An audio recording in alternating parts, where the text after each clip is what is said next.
Dear students, इससे पहले वाली क्लास में हमने लागत लेखांकन के बारे में लागत का मतलब क्या है, लागत लेखांकन क्या है, इसके बारे में पढ़ा था। मैंने व्हाट्सएप पर आपको इसके बारे में कुछ नोट्स भी भेजे थे। आपने उन नोट्स का अध्ययन किया होगा। आपको कोई भी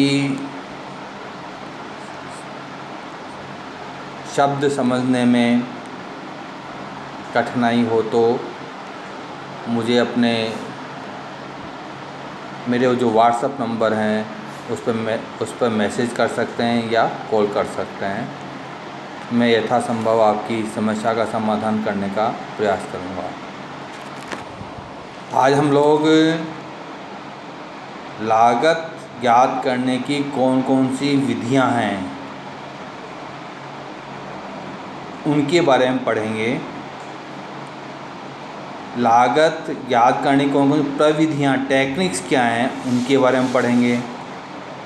मैं इनके बारे में बताऊं उससे पहले दोनों में थोड़ा सा अंतर बता देता हूं कि मेथड्स और टेक्निक में बेसिक डिफरेंस क्या है।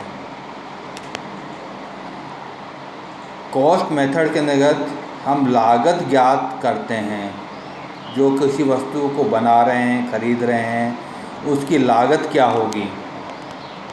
तो लागत निर्धारित कैसे की जाती है, विभिन्न स्थितियों में उनका अध्ययन करने की जो विधियां हैं वो लागत ज्ञात करने की विधियां कहलाती हैं। तो टेक्निक्स हैं लागत की, उनमें हम वास्तव में कोई लागत ज्ञात नहीं करते हैं, अपितु लागत को नियंत्रित करने का प्रयास करते हैं। लागत नियंत्रण का मतलब है जो लागत हमने एक बार निर्धारित की है या अनुमानित की है, लागत उससे अधिक नहीं हो। उसके आधार पर प्रबंधक क्या निर्णय ले पाएँ उनके बारे में अध्ययन लागत प्रविधियों में करेंगे। सबसे पहले हम लागत ज्ञात करने की विधियों के बारे में आपको जानकारी देता हूँ। इनका विस्तृत अध्ययन हमें संबंधित चैप्टर में करना ही है। यहाँ पर केवल हमको ये समझना है कि वह विधि क्या है और किन परिस्थितियों में उसका उपयोग होता है।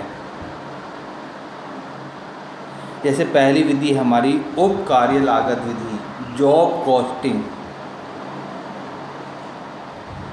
जॉब के बारे में आप सब जानते हैं। जॉब का मतलब तो कोई काम हम किसी व्यक्ति से करवाना चाहते हैं।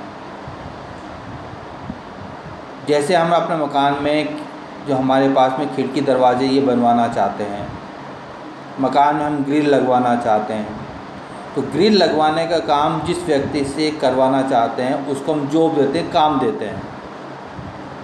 तो ग्रिल बनाने वाला उस ग्रिल के कितने पैसे चार्ज करेगा वह उप कार्य लागत विधि में हम ज्ञात करेंगे।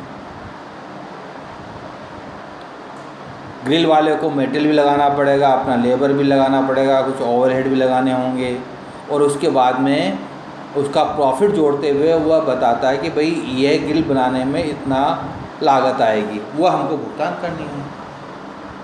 सामान्यतः जॉब कॉस्टिंग के अंतर्गत जो काम का जो वॉल्यूम होता है वह तुलनात्मक कम होता है।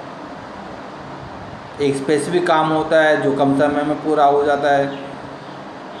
इसके लिए विशेष योग्यताओं की आवश्यकता नहीं होती है। यह जॉब कॉस्टिंग है हमारा।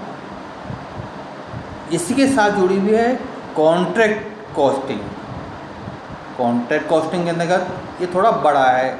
आप सब लोग कहते हैं कि जैसे मुझे बिल्डिंग बनानी है, मुझे रोड बनवाना है, मुझे अपने बांध बनवाना है, डैम बनवाना है, हमको रेलवे लाइन बिछानी है, वो काम करवाना है। तो सामान्यतः बड़े काम के लिए, ज़रूरी नहीं है बड़ा, ठेका छोटा भी हो सकता है। तो ये ठेका हम किसी व्यक्ति को कहते हैं भाई ये काम करके दे देना।